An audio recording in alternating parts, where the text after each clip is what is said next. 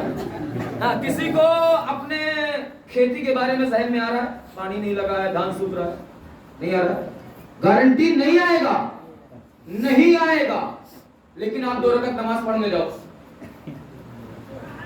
آئے تو سمجھ کے نہیں بولا تکلیف ہو جائے گی. 2 رکعت نماز، 2 رکعت، 4 رکعت یا 6 رکعت، 3 رکعت یا 4 رکعت کی بات نہیں ہے، 2 رکعت کی بات ہے. کبھی کھیت پانی برس جاتا پروردگار، دھان نہیں ہو پا رہا، دکان میں اتنا ادھار باقی ہے، 2 رکعت نماز میں. تو بھیا یہاں پر 1 گھنٹہ بیٹھے ہو، کوئی اور چیز خیال میں نہیں آ رہی، اور وہاں 5 منٹ کے لیے گئے، چوراہا، ہوٹل، گلی تو چھوڑو، اللہ کے گھر میں بھی عبادت کے دوران کبھی سجدے میں یہ پڑھنا بھول گئے، کبھی رکوع میں یہ بھول گئے، اور اگر بھولنے کی بات نہ ہوتی تو مسئلے مسائل نہ ہوتے.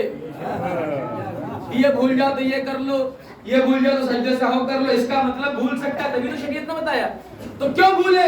کہ شیطان نے دکان کی یاد دلا دی، شیطان نے کھیت یاد دلا دیا، یعنی مسجد تک شیطان پہنچ سکتا ہے. مسجد تک شیطان پہنچ سکتا ہے، اور پہنچا بھی اگر کوئی حیرت سے سوچے تو میں واقعہ سنا سکتا ہوں جناب موسیٰ کے دور کا. وہ واقعہ ہے، پورا کا پورا واقعہ ہے. اگر کسی کو حیرت ہو کہ مسجد میں شیطان کیسے جا سکتا ہے، کیوں نہیں جائے گا؟ اس سے بڑا کوئی نمازی تھا؟ اور کیا آدم کے سجدے سے پہلے یا آدم کے سجدے کے بعد اس نے اللہ کی عبادت کا انکار کیا؟ نہیں، اللہ کی عبادت کا اس نے انکار نہیں کیا، اللہ کا انکار نہیں کیا، وہ تو سجدے کا انکار کیا تھا، اس لیے اللہ نے نکال دیا. اس کا ایک الگ ریزن ہے. تو اب مسجد جا سکتا ہے شیطان کی نہیں جا سکتا؟ جاتا ہے، اور جانے کے بعد بہکاتا بھی ہے، کبھی سجدے میں بھلوا دیتا ہے، کبھی رکوع میں بھلوا دیتا ہے. 5 منٹ میں دنیا کے خیال ذہن میں ڈال دیے، یہاں 1 گھنٹہ بیٹھے کوئی خیال نہیں ہے، کوئی چیز نہیں ہے، کوئی ساری چیزیں اپنی جگہ پہ ٹھہری ہوئی ہے. ذکر اہل بیت، لوگ آنکھوں اور کان سے ایک دم بالکل آمادہ ہے سننے اور دیکھنے کے لیے، ساری چیزیں ہیں. تو آخر کیا وجہ ہے؟ چوراہے میں شیطان پہنچا، گلیوں میں شیطان پہنچا، یہاں تک کہ اللہ کے گھر میں بہکانے چلا گیا. 2 رکعت سیدھی نماز نہیں پڑھنے دی، اچھے سے پڑھنے بھی نہیں دیا، دنیا کے خیال آ گئے. تو آخر شیطان یہاں کیوں نہیں آیا؟ یہاں کیوں نہیں آیا؟ کہا آپ نے سنا ہی نہیں؟ اللہ نے کہا انما یرید اللہ لیذھب عنکم الرجس اہل البیت ویطہرکم تطہیرا. اے رسول میرا ارادہ ہے کہ تم اہل بیت کو نجاست سے دور رکھا جائے.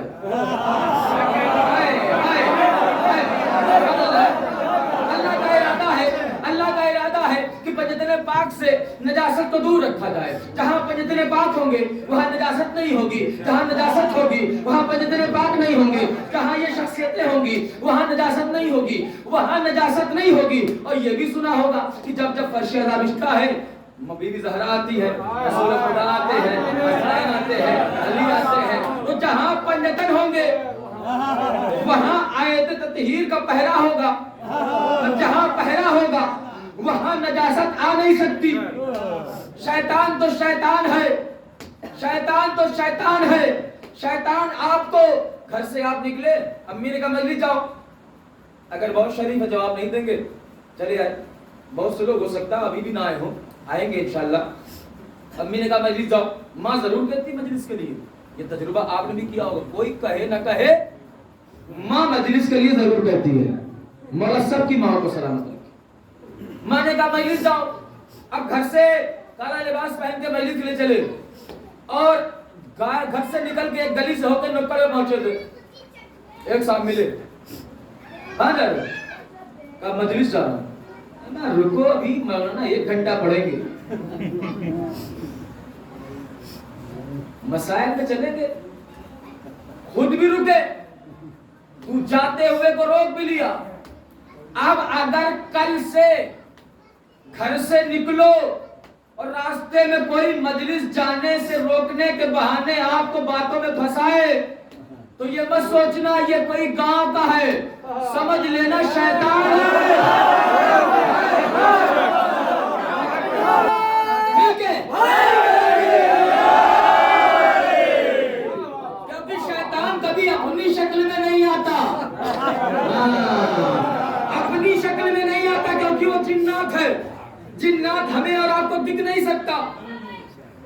کسی نہ کسی شکل میں آتا ہے. کبھی دولت کی شکل میں آئے گا, آپ کو دولت کے نشے میں چور کر کے گناہ کروا دے گا. کبھی جائیداد کی شکل میں آئے, کبھی دوست کی شکل میں, کبھی پڑوسی کی شکل میں. وہ کسی نہ کسی شکل میں بہکاتا ہے. کبھی حسد کی شکل میں بہکا دیا, جلن میں لڑ گئے مثلا, یا جلنے لگے کسی سے, تو حسد بھی شیطان ہی کی شکل میں. یہ ساری چیزیں. تو کل سے اگر کوئی آپ کو ایسا راستے میں ملے, لا حول ولا قوت الا باللہ کہہ کے چلے آئیے گا. اور یہ صحیح ہے, کلیئر بات ہے, کتابی بات ہے, یہ کوئی کہوا نہیں ہے, یہ کوئی خطابت نہیں ہے, بلکہ حق ہے. اور یہ تو آپ بھی جانتے ہیں اپنے سلیم ہے, صرف مجلسی نہیں, جب کوئی بھی کبھی بھی اچھے کام سے روکے, سمجھ جاؤ شیطان ہے. جب کوئی کبھی بھی اچھے کام سے روکے تو سمجھ جاؤ, ابھی آگے بیٹھ جاؤ.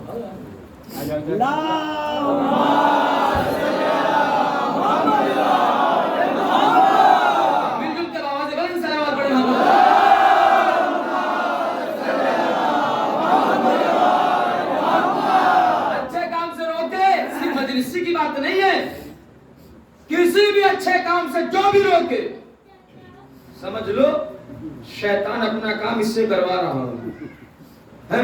تو مجلس کے لیے نکلے ہو تو مجلس کے لیے آؤ. کچھ لوگ, حالانکہ یہاں ایسا کچھ نہیں دیکھنے کو ملا, کچھ لوگ ہوتے ہیں پردیس میں کام چھوڑ کے چلے آتے ہیں, وطن میں محرم کا, پردیس میں بزنس رک گیا, دکان بند ہو گئی, کام رک گیا, لیکن گھر جانا ہے, گھر جانا ہے, گھر جانا ہے. تو میں اپنے وطن میں اکثر کہتا ہوں, کیونکہ میں اپنے وطن میں سب کو پہچانتا ہوں کہ کون باہر رہتا ہے, کون گاؤں میں رہتا ہے. اور باہر رہنے والے اگر مجلس میں نہیں آتے, ان کو میں ضرور کہتا ہوں کہ اگر تم کو یہاں آ کے محرم نہیں کرنا ہے, مجلس میں نہیں آنا ہے, تو مولا کو بدنام مت کرو کہ غم منانے جا رہے ہیں, اچھا خاصا کام کرو. اگر باہر سے کاروبار چھوڑ کے یہاں مجلس کرنے آئے ہو, عزاداری کرنے آئے ہو, تو نہ مجلس میں جاؤ, نہ جلوسوں میں جاؤ, نہ ماتم میں جاؤ, تو مولا کو بدنام مت کرو, جہاں تھے وہیں رہو. کم سے کم کچھ کماؤ گے تو صحیح. یہ میں اپنے گاؤں میں کہتا ہوں کہ میں سب کو جانتا تھا, میں سب کچھ جانتا نہیں کہ کون باہر رہتا ہے, کون یہاں رہتا ہے. اور ماشاءاللہ سبھی مجلس آ رہے ہیں.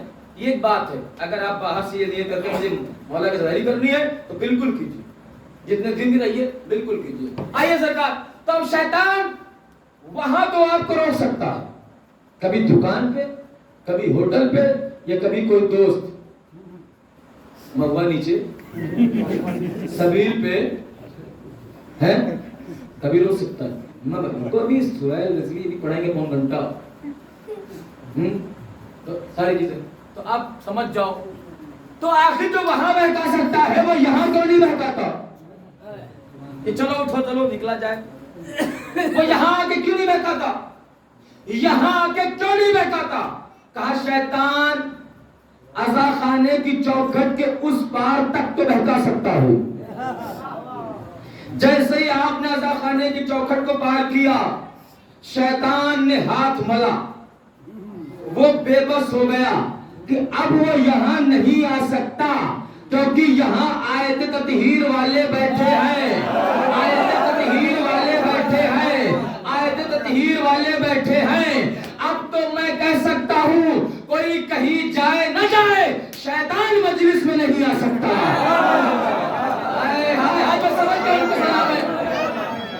اب کوئی مل کے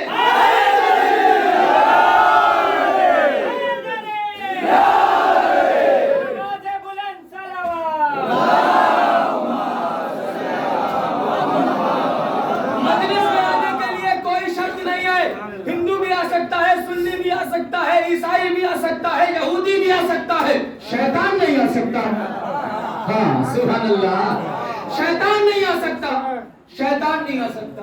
اور شیطان دو طریقے کے ہوتے ہیں, من الجنت والناس, جناتوں والا شیطان بھی ہو سکتا ہے, انسانوں والا شیطان بھی ہو سکتا ہے. یہ قرآن کا اعلان ہے, قل اعوذ برب الناس ملک الناس الہ الناس. یہ آپ نے 4 کل پڑھے ہیں, اسی میں سے ایک سورہ ہے یوسوس فی صدور الناس. یہ لوگوں کے دلوں میں وسوسہ ڈالتا ہے, بہکاتا ہے. اور یہ شیطان ہوتا کون ہے؟ من الجنت, جنات میں سے, من الناس, من الجنت والناس, جناتوں میں سے بھی ہو سکتا ہے, انسانوں میں سے بھی ہو سکتا ہے. آپ کہیں نا جنات والا شیطان تو بہت سنا تھا ہم نے, یہ انسانوں والا شیطان کون ہے؟ کہا جو آپ کو ہمیں اچھے کام سے روکے وہی تو ہے. یہ جناتوں والا شیطان تو ہم نے بہت سنا تھا. یہ انسانوں والا شیطان کون ہے؟ اب بتاؤں. ایک مرتبہ شیطان رسول کے پاس آیا. حالانکہ گیا کئی نبیوں کے پاس. آدم کے دور میں نکالا گیا تھا نا. اس کے بعد نوح آئے, ابراہیم, اسماعیل, اسحاق, جتنے بھی نبی آئے سب کے پاس گیا کہ سرکار اللہ سے کہو ہماری جو غلطی تھی اسے معاف کر دو, غلطی تھی معاف کر دو. یہی کرتے کرتے کرتے کرتے وہ دور رسول میں آ گیا. زندگی تو قیامت تک کی ملی ہے نا شیطان کو. آ گیا رسول کے بعد, رسول اللہ کیا معاف ہو سکتا ہے؟ کیا ہو سکتا ہے؟ تب کیا ہے معافی کی وجہ؟ کہا وہی جو تو نے نہیں کیا تھا, وہی جو تو نے نہیں کیا تھا. کہا کیا؟ کہا آدم کا سجدہ. کہا کر لوں معافی مل جائے. کہاں؟ کہا پھر کہا کروں. کہا آدم کی قبر پہ چلے جاؤ, آدم کی قبر پہ چلے جاؤ. کہا قبر کہاں ہے؟ بتاتے ہیں لوگ. کوئی کہتا شری لنکا میں ہے, یا شری لنکا میں آئے. کہا اگر قبر, حالانکہ شیطان تو معلوم تو ہو ہی سکتا تھا, لیکن اگر قبر نہ ہو تو ایک نشان بناؤ, آدم کی قبر سمجھ کے سجدہ کر لو. اب رسول نے اس کی معافی کا حل بتا دیا. اس نے کہا ٹھیک ہے میں قبر ڈھونڈوں گا, اگر قبر مل گئی تو اچھی بات, نہیں تو میں نشان بنا کے سجدہ کر لوں گا. رسول کی بارگاہ سے نکلے جنات والا شیطان, مل گئے اس کو حضرت انسان والے. کہاں؟ کہا رسول کے پاس. کہا خیریت؟ کہا اسی کے لیے معافی کی بات کرنے گئے تھے, رسول نے حل بتا دیا. کہا کیا بتایا؟ کہا آدم کی قبر پر سجدہ کرو. اور کہا تم سمجھ بھی گئے؟ کہا سمجھ گئے. کہا اتنے دن کا تیرا غرور کہاں جائے گا؟ کرنا ایسے لوگ ہمارے بستیوں میں مل جائیں گے کہ مطلب وہ ٹھنڈا ہو گیا ایسے چھوڑ دو گے تم. کچھ چڑھانے والے مل جاتے ہیں کہ جہاں سوئی نہ جائے وہاں ٹریکٹر لے کے چلے جائیں. ایسے لوگ مل جاتے ہیں. ایسے لوگ صرف مزہ لیتے ہیں, قوم کا ماحول بگاڑتے ہر جگہ. خیر اب وہ نکلے گا تیرا غرور آدم سے لے کے اب تک تو مشہور تھا کہ اللہ کے سامنے تو نے سجدہ نہیں کیا آدم کا, اللہ کے کہنے پہ سجدہ نہیں کیا. آج تو کر لے گا, اگر یہی کرنا تو پہلے کر لیتا. اتنی لعنتیں تو نہ پڑتی, اتنے دن لعنت جھیلی, ملامت جھیلی, دنیا کی باتیں جھیلی, آپ تو سجدہ کر لو گے, اب تم سجدہ کر لو گے. شیطان نے کہا یہ نہیں کریں گے. اب جو دنیا کو بہکائے اسے شیطان کہتے ہیں, جو شیطان کو بہکائے. صلوات محمد.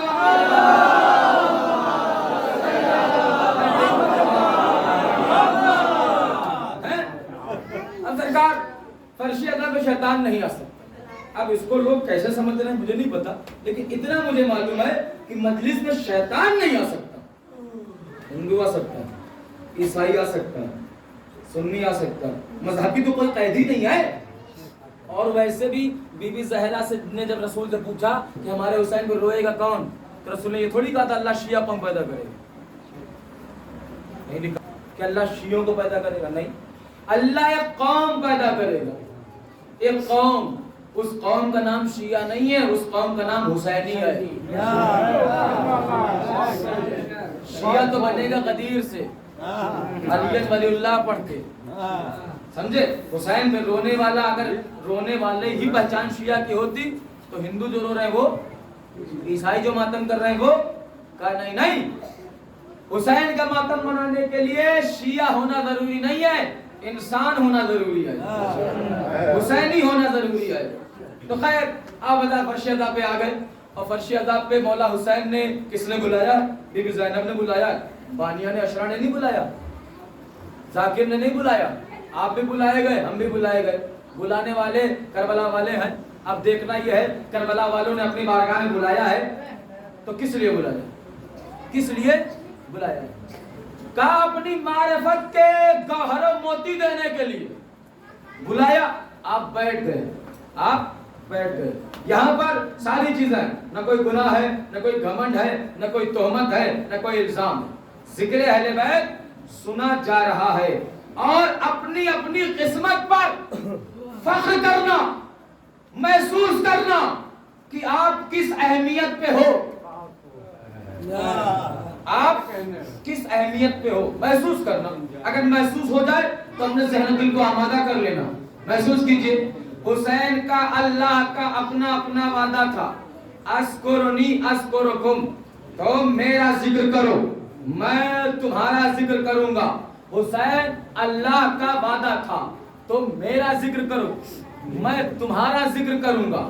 حسین نے اللہ کا ذکر مدینے میں کیا، مدینے سے کربلا مکہ آ گئے، مکے میں کیا، مکے سے کربلا آ گئے، کربلا میں کیا، زیر خنجر ذکر خدا، نوک نیزہ پہ ذکر خدا، گاؤں گاؤں گلی گلی ذکر خدا حسین نے کروا دیا۔ تو اے پروردگار، حسین نے اپنی 57 سال کے سن میں تیرا ذکر کیا، تیرا ذکر گاؤں گاؤں شہر شہر پہنچا دیا۔ حسین نے اپنا وعدہ وفا کر دیا۔ حسین جب تک تھے جب تک تیرا ذکر کیا، جب سے تھے جب سے تیرا ذکر کیا، جہاں تک گئے وہاں تک تیرا ذکر کیا، جہاں تک رہے وہاں تک تیرا ذکر کیا۔ اب اللہ تجھ پہ واجب بنتا ہے کہ تو بھی جب سے ہے حسین کا ذکر کرے، جب تک رہے گا حسین کا ذکر کرے، جہاں جہاں ہے حسین کا ذکر کرے، جہاں تک رہے گا حسین کا ذکر کرے۔ جب اللہ کا وعدہ ہے تو حسین نے تو اپنا وعدہ نبھا دیا، اللہ نے نبھایا۔ کبھی کسی نے دیکھا کہ اللہ نے کوئی مجلس پڑھی، کوئی جلوس نکالا، کوئی حسین حسین کا تعزیہ داری کے کچھ ایسا عزاداری کیا؟ اللہ نے نہیں کر سکتا، اللہ دیکھا نہیں جا سکتا، اللہ بدن کے ساتھ کیونکہ بدن رکھتا ہی نہیں ہے۔ تو پھر اگر حسین نے اپنا وعدہ نبھایا تو اللہ تو قرآن میں کہہ رہا وعدہ کرو تو وعدہ نبھاؤ، یہ مومن کی پہچان ہے۔ تو جو خود وعدہ نبھانے کو کہہ رہا ہے تو کیا خود وعدہ نہیں نبھائے گا؟ نبھائے گا۔ تو بتاؤ نا کہ اللہ نے وعدہ کہاں نبھایا؟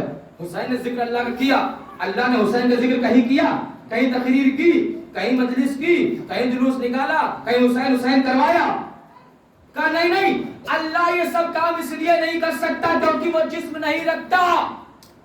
تو قرآن نے ہی بتایا کہ جب کوئی اللہ خود کام نہیں کر سکتا ہے تو وہ کرواتا ہے، وہ کرواتا ہے۔ سرکار مدینہ کو پالا کس نے؟ ابو طالب نے۔ قرآن نے کہا علم یجد کا یتیمن پاوا، جب میں نے محمد کو یتیم پایا میں نے پناہ دی، میں نے پالا، پالا ابو طالب نے۔ اللہ کرا میں نے پالا۔ کوئی دکھائے مکے میں اللہ آیا تھا پالنے سرکار مدینہ کو؟ نہیں نا، پالا ابو طالب نے تھا، اللہ نے کہا میں نے پالا۔ یعنی جو کام اللہ کا ہوتا ہے وہ بدن نہیں رکھتا اس لیے وہ کرواتا ہے۔ پالنا تھا اللہ کو رسول کو، لیکن پلوایا ابو طالب سے۔ ویسے ہی ذکر حسین کرنا کام تھا اللہ کا، کام تھا اللہ کا، کام تھا اللہ کا، کروایا عزاداروں سے۔ زندہ باد، زندہ باد، مردہ باد، مردہ باد، نعرہ حیدری۔ کام اللہ کا تھا، کروایا عزاداروں سے۔ اب اپنی اپنی اہمیت سمجھو کہ اللہ نے ہمارے ان ہاتھوں پہ کتنا بھروسہ کیا کہ حسین جیسی شخصیت کا تذکرہ ہمارے ہاتھوں پہ کروایا۔ اب اگر ہمارے ان ہاتھوں سے عزا خانہ سج جائے، فرش عزا بچ جائے، تعزیہ آ جائے، سجا دیا جائے تو سمجھ جاؤ یہ کام اللہ والا تھا۔ اللہ نے ہم کو اس لائق سمجھا کہ ہم سے فرش عزا بچھوا دیا، ہم سے تعزیہ سجوا دیا، ہم سے جلوس نکلوا دیا۔ وہ اپنی قسمت پہ روئیں جو اس قوم میں رہ کے بھی کچھ نہیں کر پائے۔ اس کا مطلب یہ کہ اللہ نے ان کو ان کے ہاتھوں پہ امانت داری نہیں سمجھی، کیونکہ اللہ ذکر حسین کی امانت امانت دار کو دی ہے، خیانت کار کو نہیں مل سکتی، اتنی اہم امانت ہے ذکر حسین۔ اب سرکار جب بلایا تو بٹھایا کہاں؟ حسین نے بلایا نا آپ کو مجلس میں۔ یہ فرش عزا حسین کا ہے، یہ مجلس حسین کی عزا خانہ حسین کا ہے، ملکیت حسین کی ہے، اور حسین ہی نہیں بلکہ اس کا اصل مالک ابو طالب ہے۔ اس کا اصل مالک ابو طالب ہے۔ کیوں کہ اسلام کی پہلی مجلس بھی ابو طالب کے گھر ہوئی، اور اسلام کی پہلی مجلس کے بعد جتنا بھی اس طریقے کی مجلسیں ہیں ابو طالب کے گھر میں ہو رہی ہیں۔ ذوالشیرہ کہاں ہوا؟ ذوالشیرہ کہاں ہوا؟ ابو طالب کے گھر میں بلایا گیا، لوگوں کو دعوت ہوئی. اچھا یہ چلن وہی تو چلا، بس فرق یہ ہے کہ وہاں رسول نے کھلایا پہلے، سنایا بعد میں. لیکن اب تھوڑا بہت بھروسہ ہونے لگا ہے تو سناتے پہلے ہیں کھلاتے بعد میں ہیں. تب بھروسہ ہلکا تھا کہ پہلے اگر سنا دیا، پہلے اگر نہیں کھلایا تو شاید کوئی رکے ہی نہیں، تو پہلے کھلایا. حالانکہ کھلانے کے بعد بھی نہیں رکے، 3 دن تک کھائے اور نکل لیے، کھائے اور نکل لیے. لیکن رسول اللہ جانتے تھے کہ بغیر کھلائے کچھ سنایا نہیں جا سکتا، بغیر کھلائے کچھ سنایا نہیں جا سکتا. اور آج بھی وہ چلن چلا آ رہا ہے، بس یہ ہے کہ وہاں پہلے کھلایا گا یہاں بعد میں کھلایا جائے گا. پورے ہندوستان میں، پوری دنیا میں ایسا ہے. لیکن وہ نظریں، اب وہ نظر تھی یا نہیں تھی، کیونکہ کھانے والے کافر تھے. یہ نظر مولا ہے کیونکہ کھانے والے عزادار ہیں، کھانے والے مومن. خیر، اب سرکار اور مجلس رکھی گئی. مجلس کا مطلب کیا؟ آپ اسی کو سمجھتے ہیں. مجلس کا مطلب ہے چند لوگ بیٹھ کر کے جہاں کوئی اچھا ذکر کرے. اگر آپ ہوٹل پہ بیٹھ کے بھی 4 لوگ مل کے اچھا ذکر کرتے ہیں تو مجلس وہ بھی ہے. جہاں پر 4 لوگ بیٹھ کے اچھا ذکر کرے اسے کہتے ہیں مجلس. جلسہ کہتے ہیں بیٹھک کو، مجلس کہتے ہیں بیٹھنے کی جگہ کو. تو پہلی بیٹھک جو ہوئی اسلام کی ذوالشیرہ میں بلایا گیا. کس کے گھر بلایا گیا؟ ابو طالب کے گھر. اچھا وہ جو بات ذوالشیرہ میں ہوئی، توجہ، ذوالشیرہ میں جو بات ہوئی وہ کس کے بارے میں تھی؟ ابو طالب کے فضائل کے بارے میں، ابو طالب کے گھر کے بارے میں نہیں. اللہ کا پیغام تھا، اللہ کا پیغام تھا، اللہ کا اسلام تھا. تو بھیا جب کام اچھا، عزا خانہ ان کا بھی ہے، رجن صاحب کا یا ان کے پریوار کا، سبھی لوگوں کا، اور ایک عزا خانہ ادھر بھی کہیں بنا ہو. ان کی مجلس، آپ عقل کیا کہتی ہے؟ اگر ان کے گھر کی مجلس ہے تو یہی تو ہوگی. اگر یہ اپنا عزا خانہ چھوڑ کے وہاں مجلس کرنے جائیں تو گاؤں والے کہیں اچھا خاصا اپنا عزا خانہ چھوڑ کے دوسرے کے یہاں مجلس کرنے گئے. یعنی پتا چلا جس کی مجلس ہوتی ہے وہ کوشش کرتا ہے کہ اپنے ہی عزا خانے میں کرائی جائے. تو جب ذوالشیرہ میں کام اللہ والا ہوا، پیغام اللہ والا پہنچایا گیا، تو مکے میں جہاں ابو طالب کا گھر ہے وہیں اللہ کا بھی گھر ہے. اور اللہ نے اپنا گھر ابراہیم و اسماعیل سے بنوایا. کعبہ گھر بھی ہے، اچھا خاصا صحن بھی ہے. تو ہر کوئی کہتا اپنا اچھا خاصا گھر چھوڑ کے ابو طالب کے گھر میں کیوں رکھوایا؟ یہ سوال لے کے پہنچ گئے ہم مفتیان ہند کے پاس، علماء عامہ کے پاس. سرکار یہ بتاؤ، یہ تو عقل کہتی جب اپنا گھر موجود ہو تو اپنا پروگرام دوسرے کے گھر میں نہیں کرتے. ہاں سبحان اللہ. اگر اپنا گھر موجود ہو تو اپنے گھر کا پروگرام دوسرے کے گھر نہیں کرتے. تو جب عام انسان نہیں کرتا تو خالق کرے گا. اپنا گھر کعبہ چھوڑ کے اپنے پیغام کے لیے ابو طالب کا گھر چنا گیا. کیوں؟ تو کہنے لگے سرکار مسئلہ یہ ہے کہ خانہ کعبہ میں رکھے تھے بت. خانہ کعبہ میں رکھے تھے بت، کوئی اس طاق پہ، کوئی اس طاق پہ، کوئی اس دیوار پہ. تو پھر اگر وہاں ان کافروں کو بلا کے مجلس یا میٹنگ کی جاتی، دعوت دی جاتی اور رسول کچھ بولتے تو ہو سکتا ہے یہاں بھی کچھ لوگ موبائل چلاتے ہیں. تو اس زمانے میں موبائل نہیں تھا تو وہ رسول کی بات نہیں سنتے، اپنے بت کو دیکھتے ہوتے. کوئی اس بت کو زیارت کر رہا ہے، کوئی خدا کو دیکھ رہا ہے اپنے. تو اس لیے وہ گڑبڑ تھی کہ ذوالشیرہ کی دعوت جو ہے ابو طالب کے گھر ہوئی، کیونکہ وہ بتوں کو ہی مانتے تھے. اگر وہی کعبے میں رکھی جاتی تو وہ لوگ دھیان سے دیکھتے نہیں، کیونکہ ایک اللہ کا پیغام تھا، اتنے بت تھے تو لوگ اپنے خداؤں کی طرف محو رہتے، اللہ کا پیغام نہ سنتے. اس لیے ابو طالب کے گھر رکھی گئی. کہا ہاں، کہا اب تو تم بھی مان گئے، اب تو تم بھی مان گئے کہ رحمان کے گھر بت تھے، عمران کے گھر بت نہیں تھے. اب تو تم بھی مان گئے کہ رحمان کے گھر بت تھے، ابو طالب کے گھر بت نہیں تھے.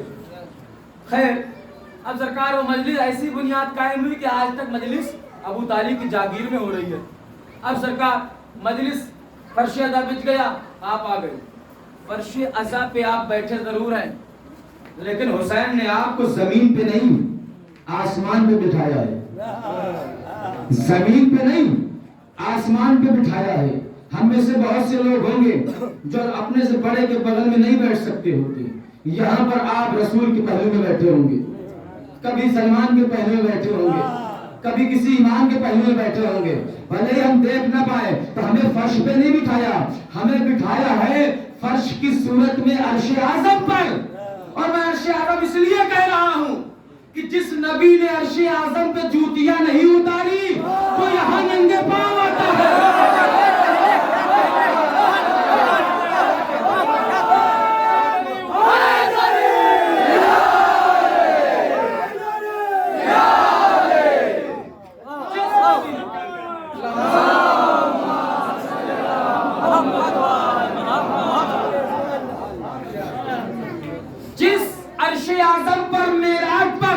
نبی نے اپنی جوتیاں نہیں اتاری وہ امام باڑے میں ننگے پاؤں آتا ہے۔ شرف نہ تجھ کو ملا ہے جو وادی معراج، شرف حسین کے فرش عزا نے پایا ہے۔ شرف نہ تجھ کو ملا ہے جو وادی معراج، شرف حسین کے فرش عزا نے پایا ہے۔ نہ اتری جس کی سر عرش پاؤں سے نالین، امام باڑے میں وہ ننگے پاؤں آیا ہے۔ امام باڑے میں وہ ننگے پاؤں آیا ہے۔ یہ فضیلت ہے۔ آپ فرش پہ نہیں ہیں، اپنے اپنے مقدر کے معراج پہ ہیں، اپنے اپنے مقدر کے آسمان پر بیٹھے ہیں۔ اور فرش عزا میں بیٹھنے کے بعد، مجلس عزا میں آنے کے بعد اب جو مجلس سنی، میں نے کل کہا تھا مجلس میں کہ انسان کچھ نہ کچھ تو لے کے جائے۔ مجلس حسین سے کبھی کوئی خالی ہاتھ نہیں جاتا۔ یہ مجلس حسین کیا، در حسین سے کبھی کوئی خالی ہاتھ نہیں جاتا۔ آپ کچھ بھی نہ لے جائیں گے، تبرک لے جائیں گے۔ حالانکہ یہ مجلس تبرک کے لیے نہیں ہے۔ حسین چاہتے پہلے یہ ہیں کہ پہلے موتی لو، معرفت کے گوہر لو، ہمیں پہچانو، ہمارے علم سے آشنا ہو جاؤ۔ اور اگر کوئی اتنا بھی لاپرواہ ہو کہ وہ 10 دنوں کی مجلس میں کچھ حاصل نہ کر پائے تو مولا کہتے جاتے جاتے کچھ نہیں لیا، تبرک ہی لے لو۔ خالی ہاتھ تو مولا جانے نہیں دیں گے، تبرک ہی لے کے جاؤ۔ لیکن ہماری نگاہ تبرک پہ نہیں ہونی چاہیے۔ یہ تبرک ہمارے لیے تھا ہی نہیں۔ بالکل ہو سکتا سنا ہو اس سے پہلے، یہ تبرک جو مجلسوں میں رکھا گیا یہ ہمارے لیے تھا ہی نہیں۔ تبرک رکھا گیا تھا اوروں کو سمیٹنے کے، اوروں کو جمع کرنے کے۔ اسی بہانے ہم اپنا پیغام انہیں بھی سنا۔ تبرک اسی لیے رکھا گیا، لیکن دیا جاتا اپنوں کو بھی، وہ ایک الگ بات ہے۔ لیکن اب ہم اسی پہ نگاہ رکھتے رہیں۔ ایک سوال کر دوں بزرگوں سے، اتنے سال سے عشرے ہو رہے ہیں، مجلسیں ہو رہی، ہماری قوم میں عشرہ تو کیا سالوں سال محرم رہتا ہے؟ مجلس سالوں سال ہوتی ہے، کبھی 40، کبھی 82، کبھی 30، کبھی نوچندی مجلس ہوتی ہے۔ اتنی تقریریں کسی اور سوائے عیسائی مذہب کی، عیسائی مذہب میں تقریریں عیسیٰ کے اوپر ہوتی ہیں، یا پورے ورلڈ میں، پوری دنیا میں 24 گھنٹے میں سب سے زیادہ لیکچر یا تو جناب عیسیٰ پہ ہوتا ہے کیونکہ ان کی آبادی زیادہ، یا اس کے بعد سب سے زیادہ لیکچر ہوتا ہے ذات حسین، نام حسین۔ تو اتنی تقریروں کے بعد ہماری قوم سدھری کیوں نہیں؟ توجہ، اتنی تقریروں کے بعد، اتنا کروڑوں اربوں مجلسوں پر خرچ کرنے کے بعد ہم میں بدلاؤ کیوں نہیں آیا؟ ہم جانے انجانے میں کام یزیدوں والے کیوں کر بیٹھتے؟ بدلے کیوں نہیں؟ ہم میں بدلاؤ کیوں نہیں آیا؟ وجہ یہ ہے کہ ہم نے جب اپنے بچوں کو بچپنے سے مجلس کی عادت ڈالی اور وہ مجلس گئے، تو جب لوٹے تو ہم نے یہ تو پوچھا کہ کیا بٹا، کیا نہیں پوچھا کیا سنا۔